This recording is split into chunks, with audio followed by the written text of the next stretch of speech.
IQ level बढ़ाने के लिए हम आपको बताए भी रहेंगे, गिन के 42 दिन में आपका आईक्यू लेवल तेज हो जाएगा। 21 दिन के अंदर अगर आपका दिमाग कभी किसी चीज को रिवाइज मार दिया ना, तो फिर वो भूलने नहीं देगा अगले 2 महीने तक। ब्रेन का सबसे महत्वपूर्ण हिस्सा जो होता है सेरिब्रम होता है। सेरिब्रम ही हमारी मेमोरी को कंट्रोल करके रखता है। जिसकी मेमोरी अच्छी होती है उसे पढ़ाई लिखाई की चीजें, हर चीजें याद रहती हैं। तो इसको नापने का भी कोई ना कोई एक यूनिट होना चाहिए ना। जैसे हम आपको गेहूं देंगे तो तुरंत ही उसको किलो में नापिएगा, चावल देंगे तो किलो में नापिएगा, कपड़ा देंगे तो मीटर में नापिएगा, गैस देंगे तो वॉल्यूम में नापिएगा, एमएल में नापिएगा, लीटर में पानी नापिएगा। उसी तरह से हम कितना देर याद रखते हैं इसको काटेक्स में नापते हैं। जिसका काटेक्स ज्यादा है उसको कहते हैं कि ससुरा बहुते इसका दिमाग तेज है, यानी इसका आईक्यू लेवल ज्यादा है।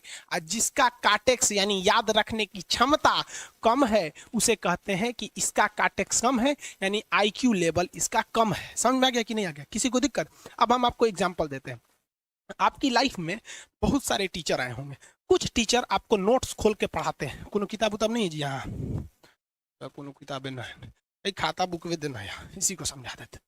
देख, ये हिसाब किताब वाला किताब है। दिवाली के समय हिसाब किताब फाइनल होता है ना, सबका सैलरी उलरी का। तो कुछ टीचर को देखिएगा ना, तो ऐसे एक किताब लेके रखे रहेंगे लोग और इसी में देख के पढ़ा देंगे। बाबू देखो, नर्वस सिस्टम का 2 पार्ट होता है, 2 ना 3 होता है। नर्वस सिस्टम का 3 पार्ट होता है। ऐसे लोगों का मतलब, ये खाता बुक रख दो भाई, इसका हिसाब दिवाली में हो जाएगा। तो ये ऐसे लोगों का इस आईक्यू लेवल कम है। लेकिन कुछ लोगों को देखेंगे आप, उनको किताब उताब से मतलब नहीं होता। जैसे आप इलाहाबाद यूनिवर्सिटी कभी जाइए तो देखिए, या बड़े टीचर आईआईटी वगैरह जाएंगे, बहुत एकदम टीचर आते हैं आराम से, कोई नोट सोर्स कुछ नहीं, आया पढ़ा रहा है, चालू किया, एकदम मस्त इंजॉय करके चला गया। तो इनका आईक्यू लेवल ज्यादा होता है। आईक्यू लेवल बढ़ाने के लिए हम आपको बताए भी थे, दिमागीन खाइए, अच्छा रहता है। एक ही तरह की सोच मत सोचिए, अच्छा रहता है। आईक्यू लेवल कैसे बढ़ाएंगे? तो याद रखिए, आईक्यू लेवल बढ़ाने के लिए सोने से पहले का आधा घंटा बहुत जरूरी होता है। सोने से पहले आधे घंटे दिन भर में जितना काम किए उसको सुबह से रात तक देखते रहिए। एक बार रिवाइज मारिए कि सुबह उठे थे, ये किए थे, इसके बाद पढ़े थे, क्या क्या पढ़े थे, खान सर ये पढ़ाए थे। आप कहीं मैथ पढ़े होंगे, उसको सोचिए मैथ में क्या पढ़ाया गया था, खटाखट खटाखट। आपको सोचना ही है ना, सोचने में कितना टाइम लगता है, खटाखट। तो अगर इसको रिवाइज करते रहेंगे, गिन के 42 दिन में आपका आईक्यू लेवल तेज हो जाएगा। फिर आप कहेंगे कि सर जी हमरो बिना किताब का याद हो गया। और अगर यही खत्म हो जाएगा तो क्या कहिएगा, आपका भी आईक्यू लेवल गिर जाएगा। टॉपिक भूल जाते हैं, मतलब आपके दिमाग में दूसरा टॉपिक चलता है। आप लाइफ में किसको किसको आई लव यू बोले हैं, कभी भूले हैं? नहीं। कौन कौन आपको मारा है या कुछ उल्टा सीधा बोला है, नहीं भूलते।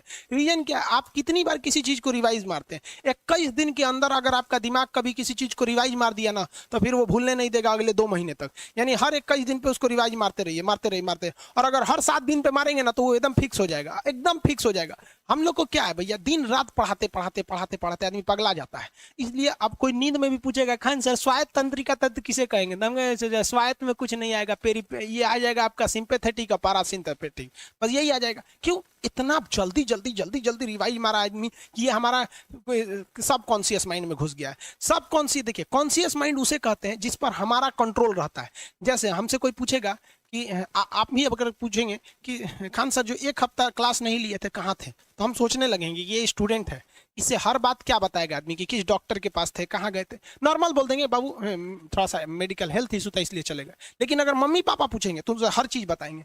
तो जो चीज हमारे कंट्रोल में नहीं रहता है वो उसे क्या कहते हैं, सब कॉन्शियस माइंड। जैसे कोई हमारा नाम पूछेगा, खटाक से बता देंगे खान सर, समझ में आ गया कि नहीं आएगा?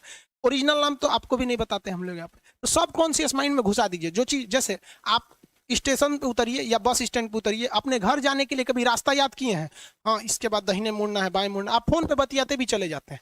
तो जब कभी किसी चीज को बहुत बार रिवाइज मार देते हैं तो वो चला जाता है सब कॉन्शियस माइंड में, फिर आपको याद करने की जरूरत नहीं है। सपना कैसे आता है? जब आपकी नींद अच्छी नहीं होती है तब। नींद प्रॉपर लिया कीजिए, नींद में कोई कमी नहीं आनी चाहिए। आप जिस दिन बहुत ज्यादा थके रहेंगे उस दिन कोई सपना नहीं आता है। हम लोग का जब ऑफलाइन क्लास रहता था, सुबह 7 बजे से रात 9 बजे तक पढ़ाता था आदमी, जो ने करवट सोता था उधरे उठ जाता था, सपना का नाम ही नहीं आता था। समझ में आ गया कि नहीं?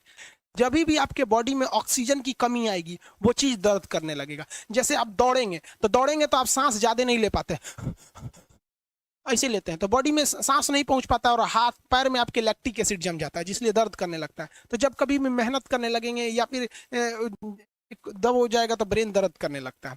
दूसरा, कोमा क्या होता है? ब्रेन हमेशा वर्किंग करते रहता है। अगर वो रेस्ट में चला गया तो उसी को कोमा कहते हैं। अब परमानेंटली रेस्ट में चला गया तो मरिए जाएंगे। बेहोशी में क्या होता है कि ब्रेन और स्पाइनल कॉर्ड का संपर्क टूट जाता है। ब्रेन और स्पाइनल कॉर्ड का संपर्क टूट जाता है तो उसी को क्या कहते हैं, बेहोश हो गया है। पानी उनी छिड़केंगे ना तो स्पाइनल कॉर्ड में उसमें संपर्क जुट जाएगा। लेकिन ब्रेन और स्पाइनल कॉर्ड काम ही नहीं कर रहे हैं तो कोमा में चले गए। कोमा को हाफ डेथ कहा जाता है, आधा मरा हुआ व्यक्ति है। जो व्यक्ति कोमा में चला जाता है ना, कोई जरूरी नहीं है कि वापस आएगा ही आएगा। लेकिन बेहोश है तो कोई दिक्कत नहीं, पानी फेंकिए मार देगा। उसको कहते हैं लोग बिहार में, लोग दांत लग गया, फीट मार दिया, पानी फेंकिए सही हो जाता है।